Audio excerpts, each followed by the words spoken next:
శ్రీమాత్రే నమ. జయ గురు దత్తాత్రేయ నమ.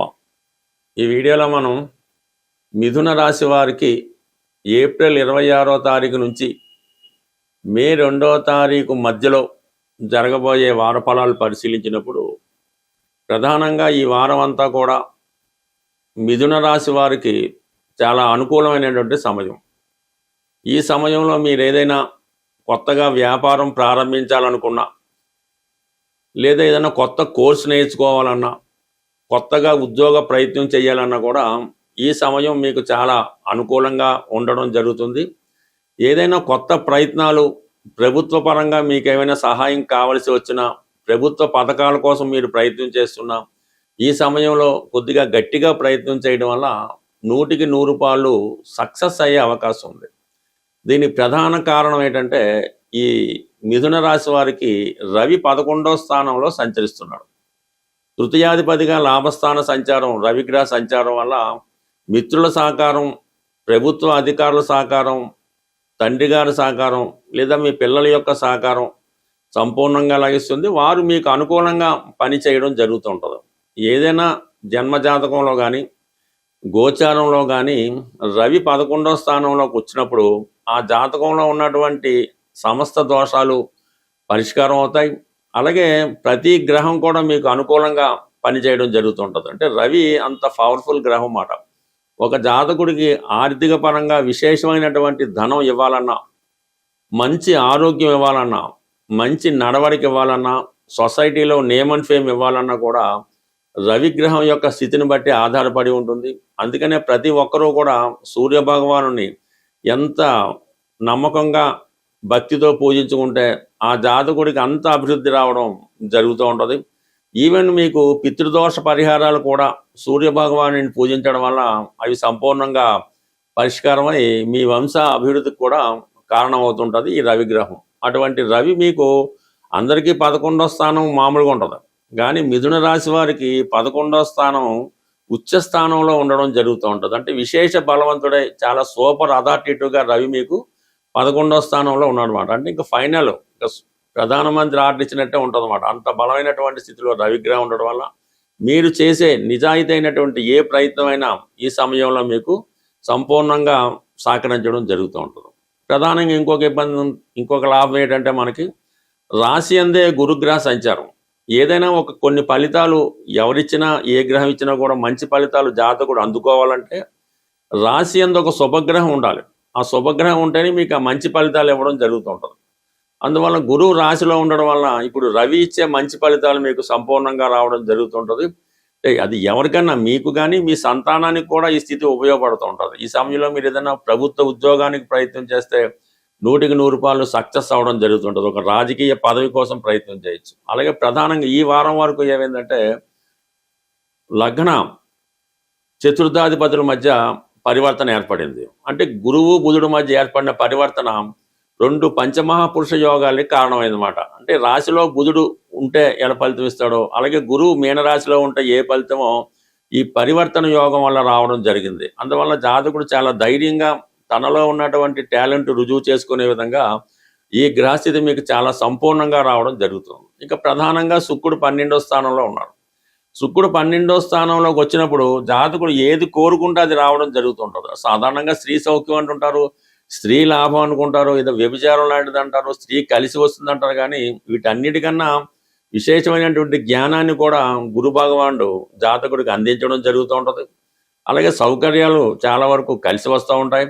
వివాహపరంగా, ఆరోగ్యపరంగా ఉన్నటువంటి సమస్యలు కూడా చాలా వరకు సాల్వ్ అవడం జరుగుతుంటుంది.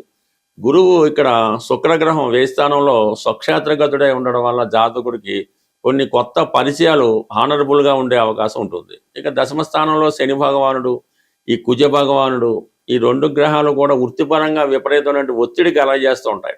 వృత్తి మారాలనే గట్టి ప్రయత్నం జరుగుతూ ఉంటుంది. బట్ ఏదైనా కొంతకాలం పాటు కొత్త వృత్తిలోకి మారాలని మీ ఆలోచన పక్కన పెట్టి ఉన్న ఉద్యోగాన్ని కొంతవరకు కంటిన్యూ చేసుకుంటే అతి తొందరలో మీకు మళ్ళా మంచి గొప్ప ఉపాధి అవకాశాలు లాంటివి రావడం జరుగుతుంది. ఇప్పుడు కూడా రవి 11లో ఉన్న ప్రభుత్వ రంగంలో వాళ్ళకి బాగుంటుంది. రేపు పొద్దున కుజుడు 11లోకి వచ్చినప్పుడు అది భూస్వాములకి, ప్రైవేట్ రంగంలో వారికి, రియల్ ఎస్టేట్ వారికి కూడా చాలా అనుకూలంగా రావడం జరుగుతుంది. అంటే ఓవరాల్గా మిథున రాశి వారి జాతకం డే బై డే ఇంప్రూవ్ చెందుతుంది.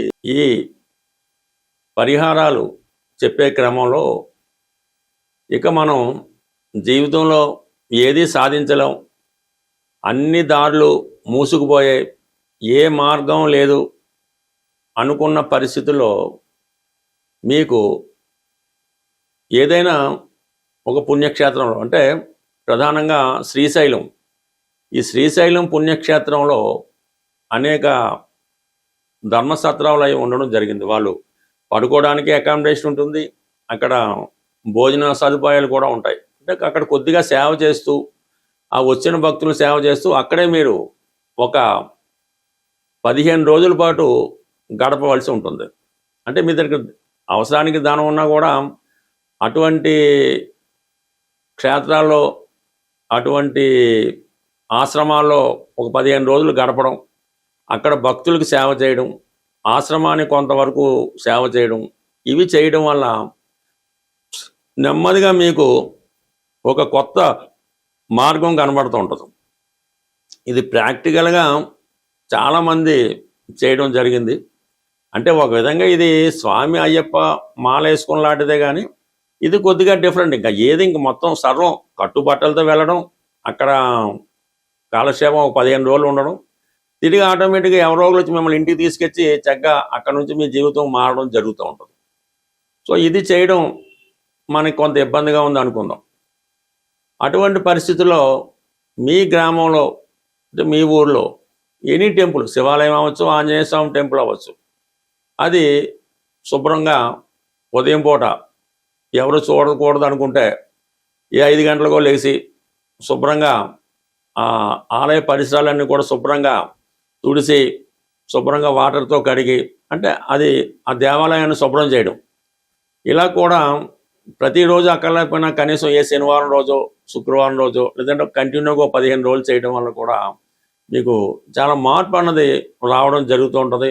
ఆటోమేటిక్గా మీకు కొత్త జీవితాన్ని చూడడం జరుగుతూ ఉంటుంది.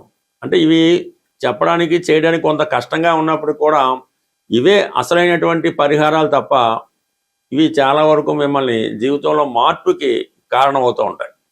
ఒకసారి మీరు ఇవి ఉపయోగించుకోవడం వల్ల దీని ప్రభావం మీకు కనబడడం జరుగుతూ ఉంటుంది. సో ఇది కాకుండా వేరొక రెమెడీ కూడా ఉంది. అంటే ఇది ఇంకా పవర్ఫుల్గా ఉంటుంది. మీరు బాగా ఇబ్బందుల్లో ఉండడానికి వేరే మార్గం లేదు, ఇంట్లో భోజనం పెట్టడానికి కూడా ఇబ్బంది పడుతున్నారు మీకు. అటువంటి పరిస్థితుల్లో మీరు ఏం చేస్తారంటే, ఒక మంచి రోజు చూసుకోండి, మీకు అనుకూలమైన రోజు చూసుకొని మీరు ఒక 8 రోజుల పాటు ఈ పరిహారం చేయవలసి ఉంటుంది. 8 రోజులు కూడా మీరు ఈ పరుపుల మీద, మంచాల మీద కాకుండా చక్కగా ఒక సాప వేసుకొని, ఒక తలగడ పెట్టుకొని, మీ తల కింద నల్ల నువ్వులు కొన్ని, ఒక నలుపు రంగు గుడ్డలో చిన్న క్లాత్లో కొన్ని నల్ల నువ్వులు, ఒక 5 రూపాయల కాయిన్, అది ఒక పొట్లంలా కట్టి మీ తల కింద పెట్టుకొని, సాయంకాలం కొద్దిగా 8 గంటలకో 7 గంటలకో పడుకుంటారు కదా, పడుకొని ఎర్లీ మార్నింగ్ సూర్యోదయం అవ్వకుండా లెగిసి ఏదైతే ఈ నల్ల నువ్వులు, నల్లగుడ్డ 5 రూపాయలు కట్టి పొట్లం కట్టారో ఆ పొట్లాన్ని చేతిలో పట్టుకొని మీరు ఇంటి బయటకు వచ్చి కొద్దిగా ఒక 4 రోడ్లు గడిచే చోట దాకా వచ్చి అక్కడ మీరు ఆ పొట్లాన్ని విడిచిపెట్టి వెనక్కి తిరిగి చూడకుండా వచ్చేస్తారు. వచ్చి మీ స్నాన కార్యక్రమాలు పూర్తి చేసుకోండి. అలా 8 రోజులు చేయండి. మీరు ఏం చేస్తున్నారో కూడా ఎవరికి కూడా తెలియకూడదు. ఈ 8 రోజుల తర్వాత మీ జీవితంలో కంపల్సరీగా మీరు దేని వల్ల ఇబ్బంది పడుతున్నారో, అంటే ఉద్యోగంలో సస్పెండ్ అయినారు, ఉద్యోగం వస్తుంది, అప్పుల వల్ల ఇబ్బంది పడుతున్నారు, ఆడు కొంతకాలం ఆగుతాడు. ఈ విధంగా మీరు ప్రయత్నం చేయండి. ఇందులో నమ్మకం ఇంపార్టెంట్. చేసి చూడటం వల్ల చాలా మంచి ఫలితం అయితే వస్తుంది. మనం ఏదైనా పరిహారం చేస్తున్నప్పుడు మాత్రం ఈ మధ్య మాంసాలకి, స్త్రీలకి దూరంగా ఉండి చేస్తేనే అది వస్తుంది తప్ప, ఇలాంటి కార్యక్రమాలు చేస్తూ మీరు ఎన్ని రోజులు, ఎన్ని సంవత్సరాలు పరిహారం చేసినా కూడా దానివల్ల ఏమీ ఉపయోగం ఉండదు. అందువల్ల పరిహారం చేస్తున్నప్పుడు మాత్రం కంపల్సరీగా నియమంగా ఉండవలసి ఉంటుంది. అప్పుడు మాత్రమే ఈ పరిహారాలు మీకు ఉపయోగపడే అవకాశం ఉంటుంది. స్వస్తి.